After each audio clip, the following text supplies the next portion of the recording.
Muy buenas tardes. Soy Gladys de aquí de la ciudad de Puebla y están en su cápsula de bibliología. Sean todas ustedes bienvenidas. Estamos estudiando la segunda parte de nuestra Biblia, que es el Nuevo Testamento, como nosotros lo conocemos. ¿Verdad? Y empezamos a ver la primera sección. Recuerdan, tiene 5 secciones. La primera son los libros, los evangelios, se les conoce así, y se sitúan en los primeros años de esta era, que es a partir del año 0, aprox, al año 33. Mateo, Marcos, Lucas y Juan nos van a contar lo que sucedió en ese tiempo. También nos preguntamos cuántos evangelios había, si se acuerdan, si decíamos si era uno, si eran dos, tres, cuatro, decíamos que hay muchos que son apócrifos, pero para nosotros pensamos que son 4. La realidad es que solo es uno, ¿verdad? ¿Se acuerdan? Vimos que esta palabra evangelio, ya la hemos visto, la repasaremos, en griego se dice evangelion y significa buenas nuevas o buen mensaje. ¿Sí? También se le conoce como Besora, que es su palabra o su correspondiente en hebreo, que también significa buenas noticias. ¿Vale? ¿Se acuerdan que nos preguntábamos si esta era una buena noticia? Es porque había una mala noticia. ¿Cuál era? Pues que el pecado nos separaba de Dios y eso nos alejaba de él, ¿verdad?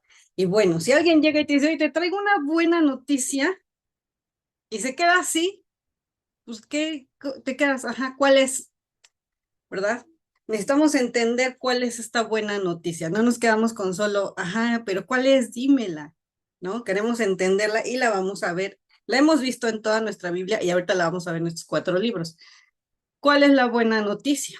Esta, que tu Dios reina, ¿verdad? Porque cuando tu Dios reina, Él te va a rescatar, te va a salvar, te va a limpiar y va a volver a tener una relación contigo, ¿verdad?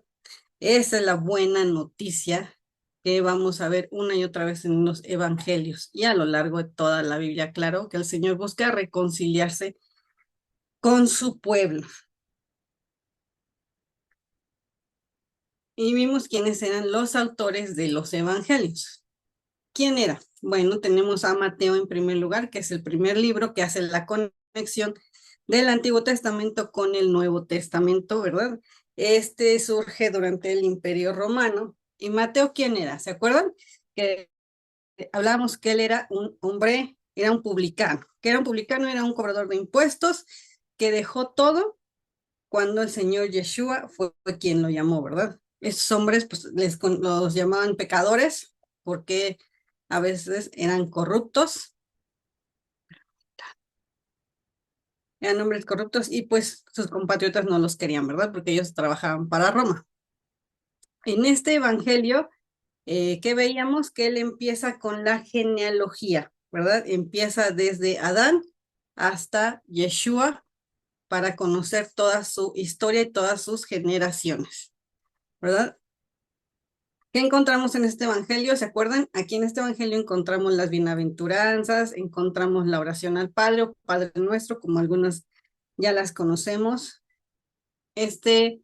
Termina este evangelio hablando de la gran comisión que el Señor Yeshua les da a sus discípulos, que es ir y hacer discípulos, ¿verdad? En, en lo que queda de la tierra, ¿verdad? Y luego sigue Marcos, es el segundo libro de esta sección. Marcos fue un hombre compañero de Pedro y de Pablo porque él no conoció a Yeshua, no fue discípulo directamente de él. Sin embargo, al convivir con Pedro, pues él puede, digamos que, transcribir todo lo que Pedro le contaba, ¿verdad? Y él empieza diciendo que es el principio del evangelio del Señor Yeshua, Jesucristo. ¿Verdad? Él empieza contándonos sobre Juan el Bautista, que él está predicando sobre el bautismo de arrepentimiento para perdón de pecados. Aquí también vamos a encontrar parábolas como la del sembrador, como la del endemoniado gadareno, eh, Y también termina este libro hablando sobre esta misma gran comisión que el Señor nos da, ¿verdad? Este evangelio es un evangelio fácil de leer, lleno de acción, y se cree que fue escrito para personas que no eran creyentes, ¿verdad? Que no tenían conocimiento de la historia del pueblo de Dios. Luego seguía el libro de Lucas. ¿Quién fue Lucas? Él fue un médico de profesión, ¿verdad? Él tampoco fue apóstol de Yeshua, ¿se acuerdan? Lo vimos la vez pasada. Él como médico fue compañero de Pablo y también escribió, eh, él hizo una investigación y por eso empieza su evangelio con un prefacio, que es decir, está explicando por qué decide hacer este libro, ¿verdad? Entonces él hace una investigación profunda y plasma las cosas tal cual él las investiga. Y esta carta se la dedica a un hombre que se llama Teófilo, ¿verdad? Y se cree que pues, fue escrito para también los griegos. En el Evangelio de Lucas vamos a encontrar el nacimiento de Yeshua, nos narra esto, nos narra el nacimiento de Juan el Bautista. También ahí nos va a enseñar la genealogía, pero él va a empezar al revés. En esta genealogía él empieza desde Yeshua y se va hasta Adán. También vamos a encontrar la parábola del buen samaritano. Y termina este evangelio con contando la ascensión de Yeshua al cielo. Después tenemos el evangelio de Juan. Este evangelio fue escrito por este hombre que fue apóstol. Él sí fue apóstol, de hecho el más joven de su generación ahí. Y a él lo conocen como el discípulo amado.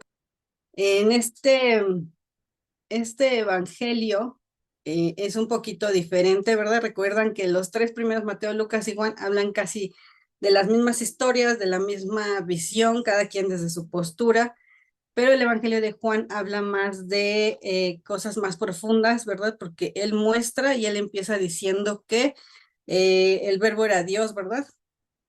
Y nos muestra que Él es el Dios verdadero y que si tú crees en Él, pues vas a tener la vida eterna. Por eso dicen que es el Evangelio un poquito más profundo, con más raíces y donde se muestra el amor de manera diferente del Señor hacia su pueblo. Este, pues no tiene parábolas, pero vamos a encontrar la historia de las bodas de Canaán, la historia de Jesús y Nicodemo, la historia de la mujer samaritana, y aquí vamos a leer cuando Yeshua nos dice que Él es el pan de vida, que Él es la puerta de las ovejas, que Él es el buen pastor, y por eso es que se toma este evangelio con más profundidad. Y él termina diciendo, pues, que el Señor hizo muchas cosas y que no habría libros ni espacio para escribir todo lo que él hizo, ¿verdad? Y se acuerdan que les había dejado una pequeña tarea, que escribieran cómo empezaban, o por lo menos leyeran cómo empezaban cada uno de estos cuatro evangelios, para ver cuál es el hacer el comparativo. Como pueden ver, Mateo empieza así, libro de la genealogía de Jesucristo, hijo de David, hijo de Abraham. Marcos empieza diciendo el principio del evangelio de Jesucristo, hijo de Dios. Lucas empieza así, puesto que ya muchos han tratado de poner, ¿no?, la historia de las cosas que entre nosotros han sido ciertísimas, ¿verdad? Es el prefacio que les decía. Juan empieza diciendo, en el principio era el verbo y el verbo era con Dios y el verbo era Dios. Espero que lo hayan podido constatar por ustedes mismas. Así que ahora vamos a la segunda sección eh, de nuestro Nuevo Testamento, que es el libro histórico. ¿Si se acuerdan cuál es? Es el libro de Hechos.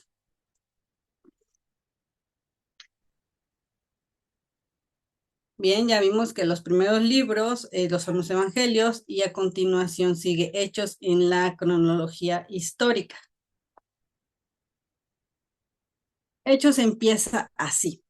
Dice, en el primer tratado, oh Teófilo, hablé acerca de todas las cosas que Jesús comenzó a hacer y a enseñar.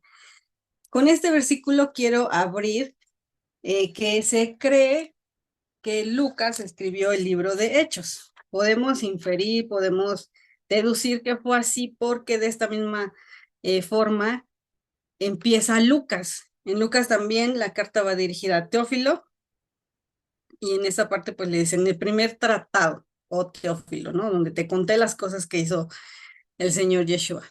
Entonces por eso se infiere que Lucas fue quien lo escribió. Ya saben que siempre vamos a encontrar quién dice que sí, quién dice que no, pero nosotros nos vamos a quedar con lo más importante, que es con la palabra escrita en la palabra de Dios. Bien, este libro, ¿qué nos va a demostrar? Nos va a demostrar cómo Yeshua continúa su ministerio a través de los creyentes, a través de los apóstoles y hasta todo lo último de la tierra, ¿verdad? Con esa gran comisión que Él les da. Y vamos a encontrar una cantidad de historias y de información muchísima, o sea, mucha. Como por ejemplo, este libro empieza con la ascensión de nuestro Señor al cielo, ¿verdad? Cuando después de resucitar está con los discípulos un tiempo y después se va. ¿Para qué? Para que llegue la promesa del Espíritu Santo, ¿verdad?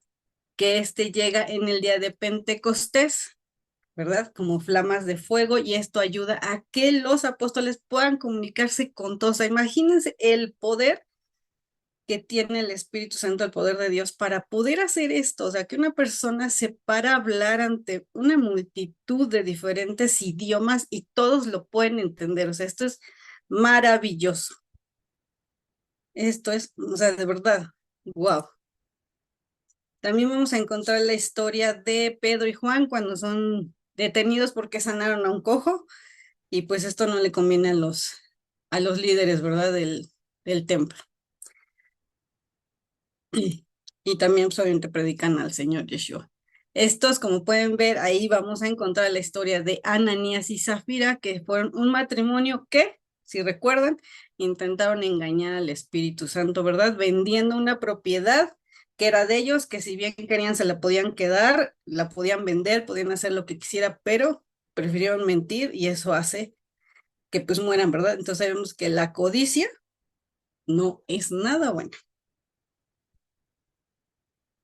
También vamos a encontrar ahí la historia de uno de los mártires más grandes que ha habido, yo creo, en toda la historia, Esteban, porque él predicaba y de alguna manera los hacía confrontarse con todas sus faltas y eso pues no les gustaba, ¿verdad? A nadie nos gusta que nos hagan ver nuestros errores, entonces por eso fue que lo apedrean hasta la muerte, incluso él, en el último momento que dice, perdónales este gran pecado. Quisiéramos ser como Esteban, ¿verdad? Siendo humildes.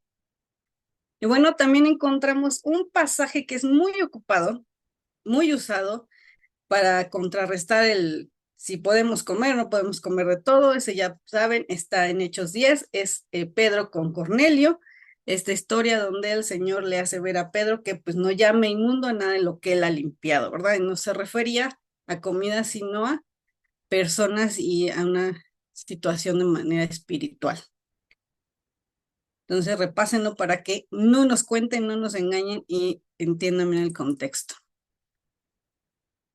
Aquí también vamos a encontrar la historia de uno de los hombres más importantes dentro del Nuevo Testamento. Yo podría decir que casi la mitad es de él. Bueno, inspirada por el Señor, obviamente. Este es Pablo. Aquí vamos a ver cómo el Señor lo llama al servicio, ¿verdad? Cuando por medio de un resplandor, pues lo deja ciego. Aquí también vamos a encontrar la historia de Pedro cuando le he rescatado de la cárcel por un ángel. O sea, un ángel va y le dice, pues vente, salte, vámonos, ¿no? Y le quita los grilletes y se lo lleva así como si nada. O sea, imagínense ese poder. También aquí vamos a ver los viajes misioneros de Pablo. Una vez que él se convierte al Señor, pues empieza a predicarlo por las partes lejanas de aquella época, ¿verdad? También después cuando él es arrestado, porque igual a muchos ya no les conviene, sobre todo a los líderes de los templos, no les conviene que Pablo predique sobre la salvación de Yeshua, ¿verdad? Que solo a través de él vamos a encontrar la salvación que necesitamos. Entonces, pues lo encarcelan así hasta que el grado que él pide ir con el César. Y en ese viaje, pues naufraga su barco, pero el Señor lo salva y se lo lleva a Roma. Y va a terminar este libro, así como yo siento que le faltaba otra parte, pero bueno, termina con Pablo estando arrestado, arresto domiciliario como le llamaran hoy. Él no lo llevan a la cárcel directamente, él lo tienen en una casa, gracias a Dios, y ahí él puede ver a toda la gente que quiere saber de Dios y él va, y ahí va la gente y él les enseña, o sea, esto fue haber sido un tiempo maravilloso. ¿No? Y él sigue compartiendo sobre la palabra de nuestro Señor, aún estando con grilletes y cadenas y aún no teniendo la libertad de poderse mover a lo mejor por donde él quisiera. Pero la gente iba a buscarlo para que conocieran del Señor. Entonces, de esto nos habla el libro de Hechos. O sea, no acabaríamos ni con una clase de 40 minutos de hablar de los detalles de Hechos. La verdad que es maravilloso. Quiero leerles esto que está en Juan. Dice, escudriñad las escrituras porque a vosotros os parece que en ellas tenéis la vida eterna y ellas son las que dan testimonio de mí. Y no queréis venir a mí para que tengan vida. ¿Verdad? Parece que aunque sabemos lo que tenemos que hacer, pues no vamos a donde tenemos que ir, que es hacia el Señor. Les voy a dejar una pequeña actividad. Me gustaría invitarlas a que se den a lo mejor 5 minutos en esta semana que viene y prueben leer al mismo tiempo y ponerse en audio en YouTube el libro de Hechos, aunque sea un capítulo, léanlo a la par y van a ver que les va a hacer así, o sea, wow, les va a abrir de manera impresionante entender la historia de este libro que es magnífico. Y también pueden ver todas las enseñanzas del pastor que ya están en YouTube para que puedan reforzar eh, toda esta información que la verdad es maravillosa. O sea, yo me quedé así, wow, llevo 3 semanas leyendo Hechos y bueno, me quedé fascinada. Dije, ¿cómo no había entendido tantas cosas? Entonces las invito a mis hermanas, háganlo. Es un muy bonito ejercicio y comprométanse. No pensemos en que no podemos, en que no tenemos tiempo, sí lo hay. Dense 5 minutos nada más. Bueno, eso es todo por mi parte. Las espero en la próxima cápsula. No se la pierdan. Gracias.